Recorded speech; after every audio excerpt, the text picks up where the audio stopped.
L'italitude à Charleroi. Comment la définir ? Comment définir une identité qui se serait unifiée il y a à peine 184 ans, entre 1860 et 1861, sous le nom de Risorgimento ? Italie, étymologiquement, selon la racine indo-européenne, signifie terre des veaux. Une identité fragmentée, une identité blessée, une identité qui fait chanter sa fierté. Des réminiscences de l'Antiquité romaine, une mosaïque de peuples sur les vestiges du temps féodal. Les Milanais, les Vénitiens, les Génois, les Siciliens, les Napolitains, les Sardes.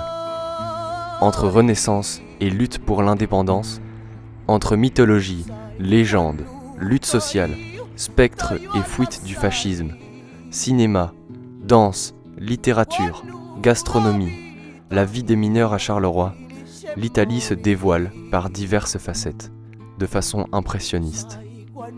Nous tentons dans cette exposition d'esquisser l'italitude à Charleroi. Y a-t-il un syncrétisme qui s'est opéré dans le pays noir ? Quelle nostalgie transporte les Italiennes et Italiens en exil ? Au-delà du charbon, quel mystère, quelle joie, quelle tristesse s'incarne dans les chairs et dans les aquabons ? C'est à ces questions que tenteront de répondre en partie cette exposition réalisée par les options Histoire de l'IND Le Verval.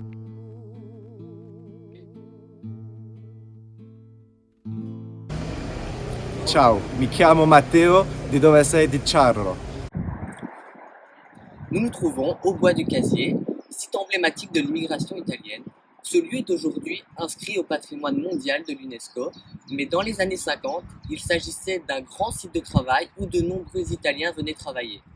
Nous voilà ici, au mémorial 1956, donc, qui vient commémorer la catastrophe du Bois du Casier du 8 août 1956. La catastrophe a eu lieu à 8h10 précisément et a fait 262 morts, donc 262 mineurs, dont 136 Italiens. La majorité des travailleurs du Bois du Casier, dans les années 50, étaient italiens. Sur près de 50 000 mineurs étrangers, 30 000 étaient italiens. Ils étaient jeunes et acceptaient ces dures conditions de vie et de travail, car ils considéraient cela comme une occasion unique pour eux et pour leur famille.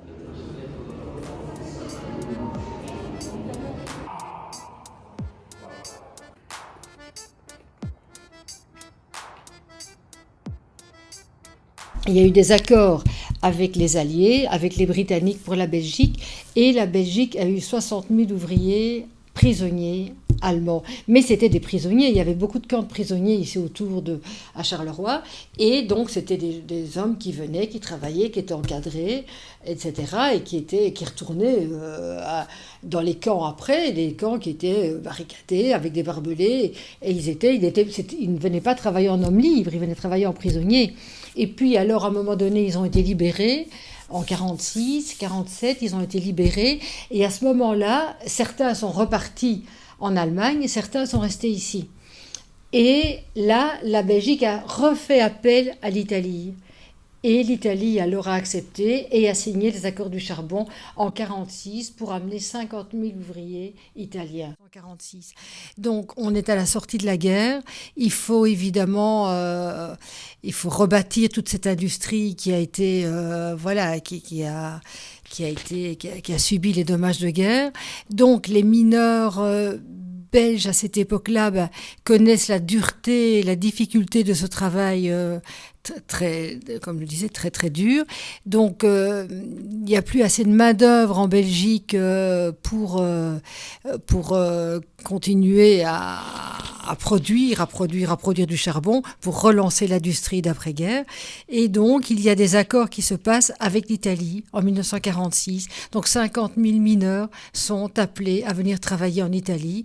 Donc partout en Italie sont affichées les affiches roses où on évidemment, pour ces personnes là-bas, ils arrivent ici, c'est pratiquement, c'est l'Eldorado.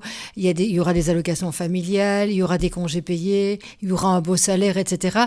Évidemment, on ne raconte pas évidemment toute cette dureté du travail qu'ils vont connaître. Donc ces hommes qui n'avaient plus rien, parce que l'Italie sortait de guerre aussi, dans un autre contexte, donc ces hommes vont arriver à dans les charbonnages belges en général, que ce soit en Flandre ou en Wallonie, et pour le bois du casier.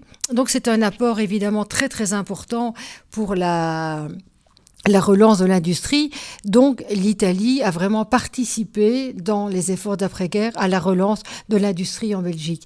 Et alors ce qui a le bois du casier a une place, l'Italie a une place importante. Malheureusement, c'est une place triste parce que en 1956, lors de la catastrophe, sur les 262 victimes, il y avait 136 Italiens.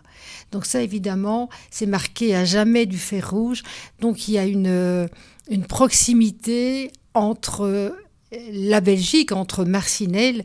D'ailleurs, en Italie, quand vous allez en Italie et que vous allez dans les régions des Abruzzes, de la région des Abruzzes, où c'est la partie de l'Italie qui a le plus perdu de victimes, c'est pas Charleroi, c'est Marcinelle. Donc il y a un lien très fort à ce niveau-là pour le bois du casier et l'Italie. Déjà une immigration avant, mais là c'était sans les accords du charbon qui étaient signés entre les deux États. Donc quand ils sont arrivés, évidemment, ces jeunes hommes, beaucoup sont arrivés seuls, les familles les ont rejoints par après. Donc à leur arrivée en Belgique, donc ils partaient des différents coins d'Italie, ils passaient par Milan. Là, ils avaient déjà une visite médicale. Si vous n'étiez pas apte, ben, vous ne veniez pas. Vous étiez renvoyés dans vos familles. Et donc si vous étiez apte, ben, vous arriviez en Belgique. Et là, on vous accueillait à la gare de Charleroi. Il y avait des camions, des différents charbonnages qui attendaient les mineurs qui arrivaient et les embarquaient dans les différents charbonnages. Et alors, ils arrivaient au charbonnage. Soit ils avaient des logements qui étaient dans des habitations, donc ils avaient une chambre à louer, ou alors les familles étaient logées dans des baraquements. Et ces baraquements étaient les anciens baraquements des prisonniers allemands. Vous en aviez ici pas mal autour du bois du casier, ou alors dans des bâtiments, les familles dans les baraquements et les personnes seules, les hommes seuls, dormaient dans des chambres. Et puis alors, au fur et à mesure des années, etc., bon, beaucoup ont fait venir évidemment leur famille, beaucoup ont acheté, loué des maisons. Et voilà, et la vie s'est organisée, une nouvelle vie s'est organisée avec ces mineurs qui ont fait venir femmes et enfants après quelques années, souvent après leur arrivée, d'abord eux en Belgique. Mi chiamo Silvana, sono nata qua in Belgio da genitori italiani. Mio papà è venuto in Belgio a lavorare nelle miniere e mia mamma l'ha accompagnato per amore. Mio papà era piemontese e mia mamma originaria della Liguria. Après 56, donc l'année prochaine, on a le 70e anniversaire de la catastrophe et le 80e anniversaire des accords du charbon. Donc, 10 ans après, en 56, l'Italie a arrêté l'immigration pour le travail par ces accords. L'immigration a continué.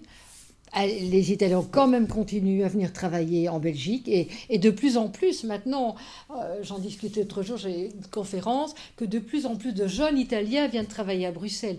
Et maintenant voilà, c'est différent, c'est l'Europe, Bruxelles est la capitale de l'Europe, donc voilà, c'est une autre... Donc l'immigration continuera toujours, je crois que c'est à l'infini.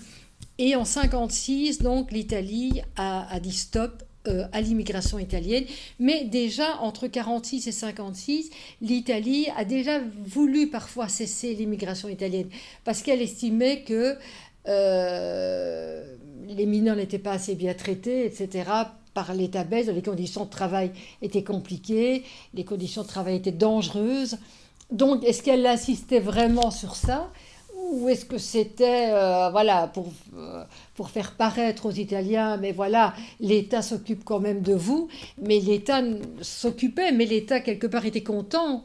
L'État ne devait plus nourrir ces gens-là, il n'y avait plus de travail pour ces jeunes Italiens. Donc ça les arrangeait que ces jeunes hommes et ces familles viennent en Belgique pour travailler. Et puis...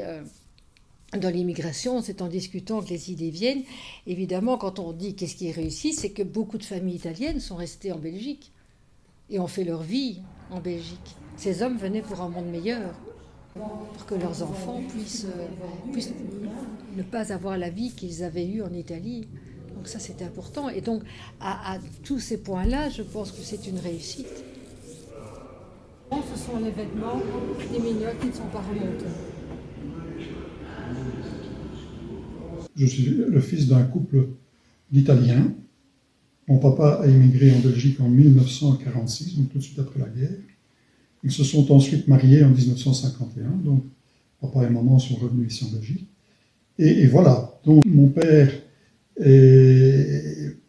à son arrivée ici en Belgique, a travaillé dans un premier temps dans une petite entreprise manufacturière qui fabriquait du carrelage et qui s'appelait Marbre Aggloméré, qui se situait à Montigny. Depuis quelques mois ou 2-3 ans après, il a trouvé des conditions plus intéressantes économiquement en travaillant dans la sidérurgie à Marchais-Naupont, à ce qu'on appelait la Providence, qui faisait partie du groupe Cockerill. Et donc, en 1953,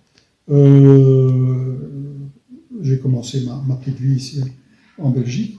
Donc, j'ai été à l'école tout de suite, à l'école maternelle, et puis à l'école primaire, pendant les 2 premières années, ma première et ma deuxième. Et puis, mes parents ont décidé de retourner en Italie, suite à des problèmes de santé que mon papa avait. Et donc, nous sommes arrivés en Italie. Bon, moi, je comprenais l'italien, mais essentiellement le dialecte vénitien, pas tellement l'italien. Et donc, j'ai dû m'adapter à l'école primaire en Italie. Mais je ne me souviens pas d'avoir eu des difficultés. J'ai fait une partie de ma deuxième et ma troisième primaire complète. Et puis, bon, les conditions économiques en Italie n'étaient toujours pas excellentes. Et mon père a décidé de revenir en Belgique. Donc, nous sommes revenus en Belgique. Il a retrouvé une place en sidérurgie et il a fait toute sa carrière là-bas. Et quand je suis revenu ici 2 ans après, j'avais complètement oublié le français. Je comprenais un peu, mais j'avais des difficultés pour parler, beaucoup de difficultés pour parler et le lire surtout. Et donc je me souviens que le fils d'un ami de mes parents m'a appris à lire, et je me souviens du titre du bouquin, c'était Rodolphe et son chien. Donc ça m'avait frappé à l'époque. J'ai réintégré l'école primaire tout à fait normalement. Je me souviens aussi que j'ai eu la chance d'avoir à ce moment-là, directement, dès que j'ai commencé au mois de 7 ans, 3 copains qui sont restés copains pendant toutes mes études primaires, qui m'ont intégré tout de suite dans leur jeu près de la maison, et donc je n'ai pas éprouvé de difficultés. Et j'ai fait donc mes études primaires, j'ai fait mes études secondaires, et puis bon, j'ai le milieu du travail, mais toujours sans difficulté, et je ne me souviens d'aucune discrimination. L'Italie est le dernier pays industrialisé d'Europe à ne pas avoir achevé sa transition démographique et dispose d'une population importante, près de 45 millions de personnes, avec un fort taux de chômage. Ces migrations italiennes, qui entraînent parfois du ressentiment dans les pays d'accueil, sont particulièrement marquées en Belgique où, au début des années 1960, les 200 000 Italiens installés représentent 2,2% de la population. Quant à la France, elle recense de son côté 570 000 Italiens, soit 1,2% de sa population totale. Je suis une force du passé. Tout mon amour va à la tradition. Je viens des ruines, des églises, des retables d'hôtels, des villages, oubliés des Apennins, où mes frères ont vécu.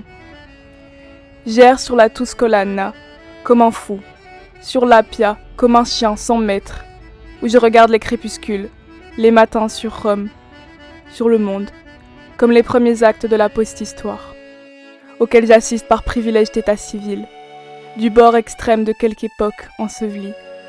Il est monstrueux, celui qui est né des entrailles d'une femme morte, et moi je rôde, fœtus adulte. Plus moderne que n'importe quel moderne, pour chercher des frères qui ne sont plus.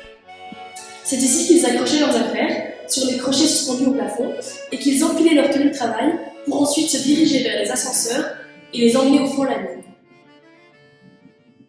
L'Italie avait vécu une période de fascisme quand même assez longue, de 1920, des années 20 jusqu'en 1945, 42, 43, je ne me souviens plus très bien, c'était le fascisme, donc c'était une dictature. Hein. Et beaucoup d'Italiens, avant la guerre 40-45, avaient fui le régime parce qu'ils n'étaient pas d'accord, parce qu'ils craignaient la répression. Ils tenaient à leur liberté et ils sont partis à l'étranger. Suite au fascisme, plusieurs Italiens vont fuir leur patrie. Certains aboutissent en Belgique, car l'industrie lourde a besoin de nouveaux travailleurs. Ils seront rapidement assimilés. À Bois-du-Luc, en 1922, il n'y avait qu'un seul ouvrier italien. En 1923, on en compte 153. Un an plus tard, ils sont 170.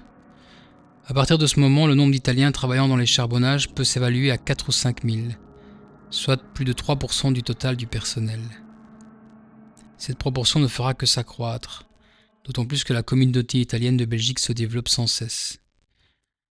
En 1930, ils sont environ 20 000, en 1940, 35 000. Avec l'arrivée de Mussolini au pouvoir, en Belgique comme ailleurs, l'ambassade et les consulats deviennent les symboles du fascisme italien et tentent de rallier au régime les émigrés. La plupart des immigrés étaient antifascistes, et Mussolini va tout tenter pour les endoctriner. À Charleroi, il y aura des écoles italiennes qui ouvriront. Ces écoles seront sous contrôle fasciste. Mais aussi différentes bibliothèques italiennes qui se trouvaient en Belgique qui vont tomber sous l'autorité fasciste. Les informations produites pour l'ambassade italienne devaient livrer un rapport hebdomadaire, signalant chaque antifasciste qui avait été vu en Belgique. L'ambassade italienne devenait un agent de renseignement pour le fascisme. Les informations recueillies étaient renvoyées à Rome. Il fallait traquer les antifascistes. Sur base de ces dossiers, la police italienne demandait et obtenait fréquemment l'arrestation de ces agitateurs par la police belge. La population italienne, loin d'être à l'abri, faisait de plus en plus l'objet de diverses pressions de la part de son consulat. Pour obtenir un passeport, un document officiel, il fallait s'inscrire à une organisation fasciste, du moins apposer sa signature sur un registre d'hommage, ou duce, ou répondre à de longs questionnaires pour détecter les activités antifascistes. Au lendemain de la guerre, les premiers immigrés qui sont arrivés ici, c'est sûr qu'il y a eu des difficultés. Ce ne serait pas normal. Les conditions de vie qu'on leur proposait, d'hébergement, rien que d'hébergement. Mon papa me racontait que dans les premiers mois qu'ils sont arrivés ici, ils logeaient dans des baraquements en tôle ondulée. Ils étaient à 30-40, des chambrées de 30-40, un poêle au milieu, et puis ils avaient des difficultés. Ils gagnaient certes un peu d'argent, mais pas pour nourrir leur famille directement. C'était un petit peu une période, tout de suite après la guerre, 46, 47, 48, c'était une période difficile, où il y avait de la part, et à juste titre, on peut les comprendre, de la part de la population belge, une certaine méfiance. Qu'est-ce qu'ils viennent faire ici, ces gars-là? Ils étaient fascistes, ils ont collaboré un petit peu avec les Allemands, et puis ils s'amènent ici, ils viennent prendre notre travail, entre guillemets, ils viennent manger notre pain. Non, il y a eu des problèmes, il y a eu aussi des endroits, et on peut le voir, je crois que à Marcinelle, c'est repris dans le musée, là, sur l'immigration, où il y avait des locaux où il y avait des panneaux interdits aux chiens et aux Italiens. Donc, parce qu'on ne voulait pas que les Italiens rentrent dans l'établissement. Donc, il y a eu des difficultés. Tout à fait. Le Bois du Casier a été réouvert en 2002. Donc, c'est devenu un lieu de mémoire, un site de conscience. Donc, comment il faut préserver, il faut continuer évidemment à préserver cette mémoire. Cette mémoire, elle se fait par la transmission jeune. Ça c'est vraiment extrêmement important. C'est vraiment une des missions principales du Bois du Casier. Une des missions principales, c'est la conservation de cette mémoire. Donc, ça se fait avec la visite du site, avec des expositions, des conférences. Le Bois du Casier est un lieu de vie. Et donc, par toutes ces activités, le Bois du Casier perpétue la mémoire de ces victimes, de tous les mineurs, des mineurs qui ont travaillé au Bois du Casier ou dans les autres charbonnages, et évidemment les victimes de 1956. Alors ici, on retrouve de nombreuses lampes. Les mineurs avaient des médaillons avec inscrit un numéro dessus. Et en fait, ils venaient prendre leur lampe et échanger avec leur médaillon. On peut voir que le numéro de leur médaillon était inscrit sur les langues aussi. Donc là, on a le numéro 215 ou le 324. Donc voilà, c'était comme ça qu'ils venaient échanger et prendre leur langue pour après aller dans la mine.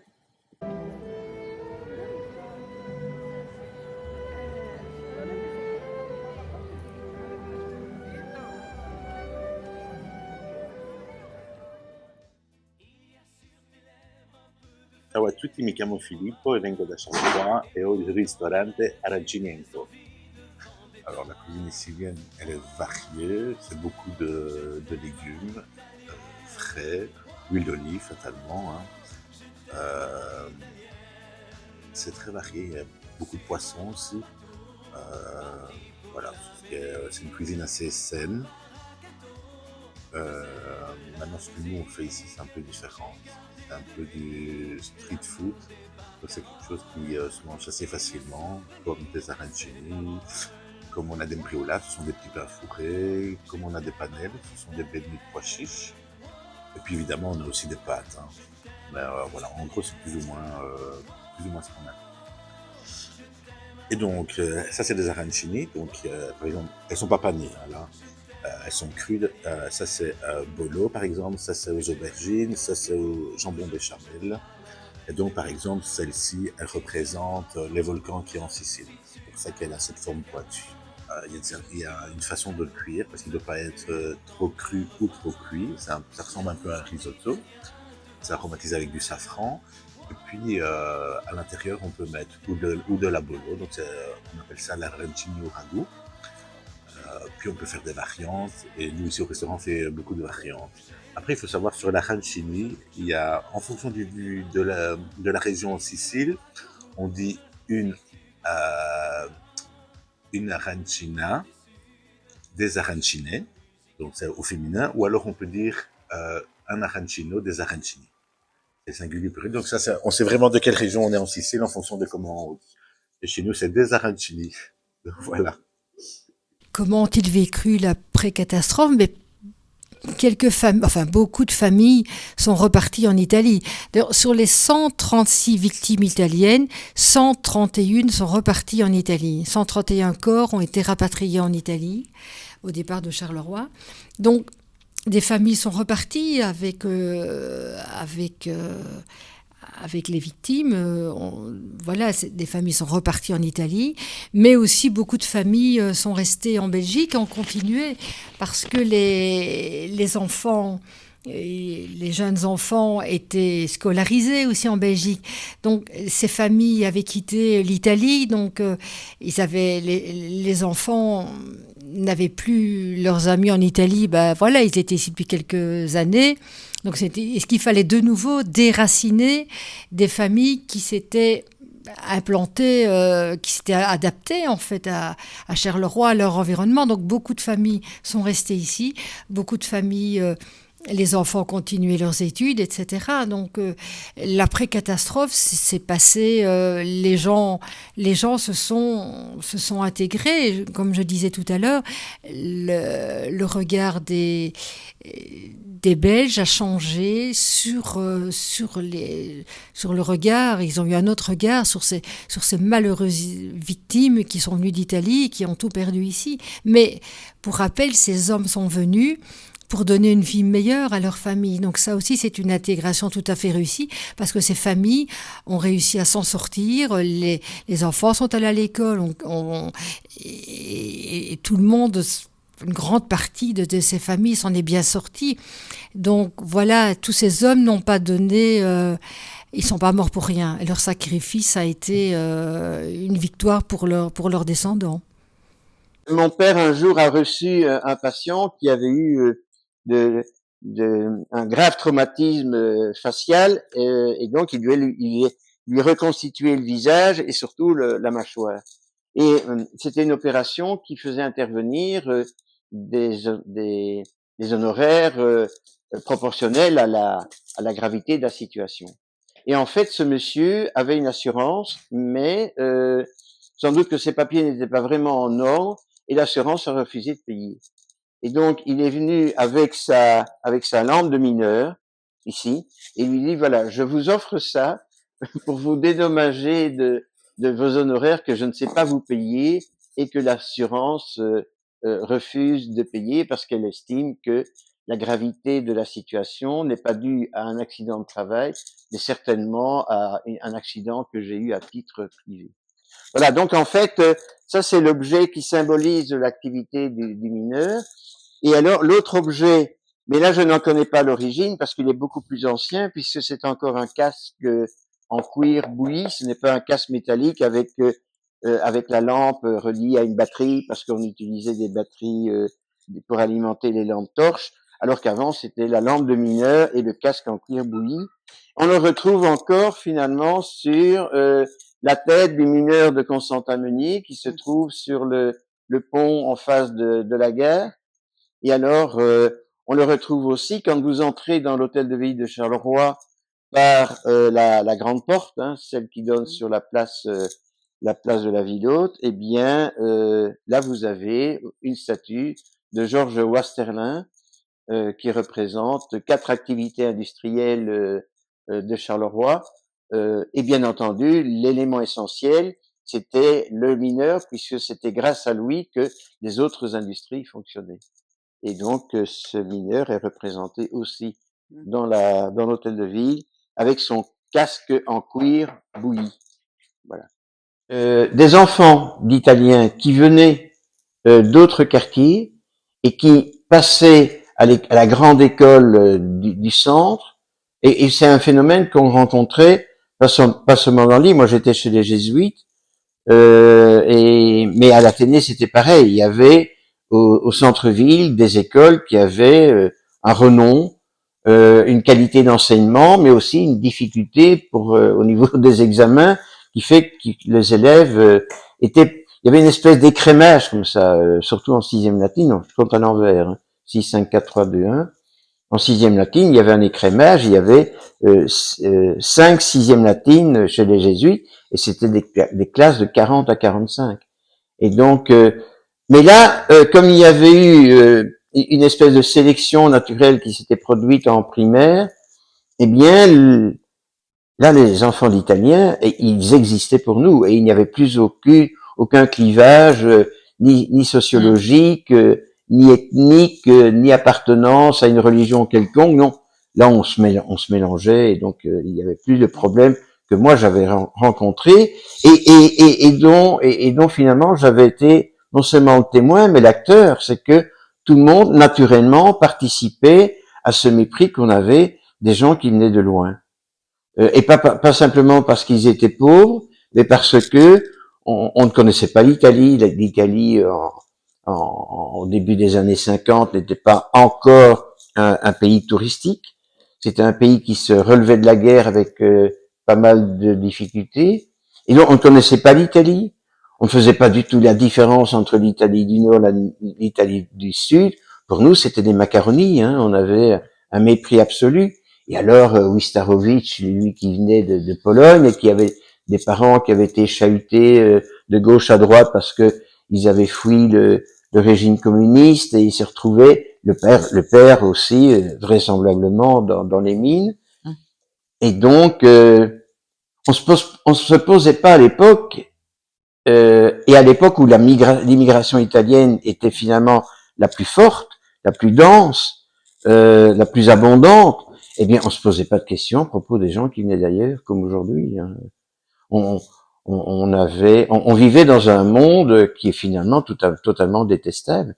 Alors que mes parents, qui étaient médecins, travaillaient souvent pour rien, pour les bateliers qui s'arrêtaient ici sur le quai, sur la Sambre, le long du quai le dimanche. Et mes parents travaillaient le dimanche, et on disait, voilà, on prévoyait d'aller au jardin zoologique avec vous. Ben non, il y a des bateliers qu'il faut soigner. Et alors, le docteur Lachapelle, notre voisin, ici à gauche, lui, il était cardiologue et pneumologue, et alors il avait une patientèle qui était faite à 80%, en tout cas pour le volet pneumologie, qui était faite à 80% de mineurs. Et donc, parmi ces mineurs, il y avait énormément d'Italiens. Ils jouent un rôle essentiel comme élément moteur de l'économie, mais aussi on les retrouve à tous les échelons de la société. Si vous allez au tribunal et que vous cherchez un avocat, eh bien, vous avez une probabilité aussi importante de trouver un avocat et compétent qui soit d'origine italienne. La Belgique, malgré tout, triait quand même la population, comme on vous l'a dit, il n'était pas question d'avoir un passé communiste pour venir en Belgique. Et disons que on prenait toute une population jeune, essentiellement jeune, capable de travailler dans des conditions difficiles. Donc il fallait la santé. Je ne sais pas s'il y avait autres critères. Pas communiste, ça c'est sûr que ils étaient très attentifs. La Belgique avait très très peur du communisme, comme tous les pays occidentaux européens, bien entendu. Alors il y avait les accidents dans l'exercice de leur métier, qui étaient les accidents de la mine, qui étaient très fréquents, et qui étaient presque aussi fréquents finalement dans la sidérurgie, parce que là aussi il y avait des accidents moins dramatiques, en tout cas parce que ils touchaient en une fois moins de personnes, mais c'était plus des accidents individuels, mais qui étaient gravissimes aussi, avec des éclaboussures, de fontes en fusion, des brûlures graves, des décès, des chutes d'objets d'un pont roulant. Il y avait énormément d'accidents du travail, énormément. On n'imagine pas ça. Et alors dans la mine, là, les accidents étaient très réguliers et souvent très graves, et alors souvent collectifs.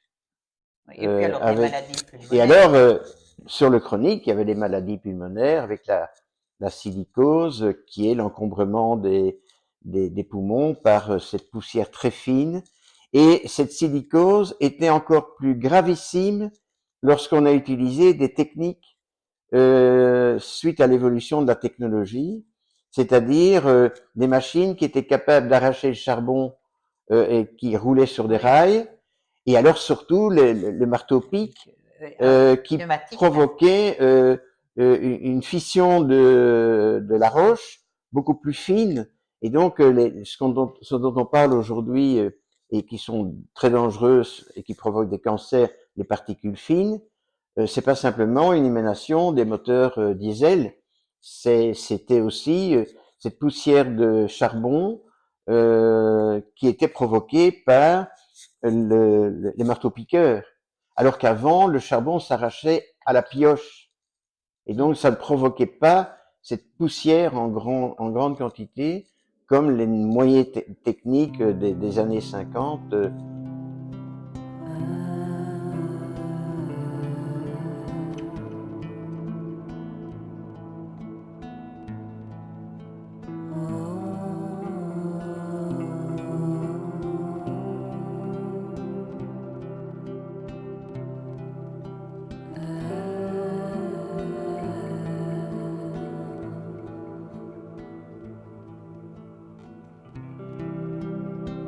L'ancien consulat général d'Italie à Charleroi a été racheté par l'artiste Melanie Di Biasio et transformé en lieu de résidence artistique sous le nom de l'Alba. Le groupe Pirizzain y a d'ailleurs créé le spectacle de ce jour. Symbole de l'ancrage historique de l'immigration italienne, cet édifice style Art Nouveau a été construit sous la direction du bourgmestre Jules Audin en 1877, au moment de l'essor industriel de Charleroi, et a accueilli le consulat italien de 1958 à 2013.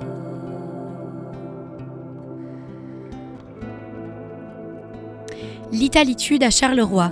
Des visages, des figures, des souvenirs, des réminiscences entre l'aliénation de l'industrialisation, les repas familiaux, la solidarité des solitudes. La grande histoire rejoint la petite histoire dans les intimités générationnelles. La langue, les noms de famille, le charbonnage, l'art culinaire, l'accordéon ont marqué les héritages des Italiennes et Italiens à Charleroi qui, malgré eux, transportent dans leurs âmes des siècles passés. De l'Antiquité romaine au Risorgimento, des sicules au royaume des deux Siciles, de l'unification à la fuite du totalitarisme fasciste, des accords du charbon à la catastrophe du bois du casier, des vies d'exil, des souvenirs, la dolce vita comme la politesse d'un désespoir jamais terni d'espérance et de fierté.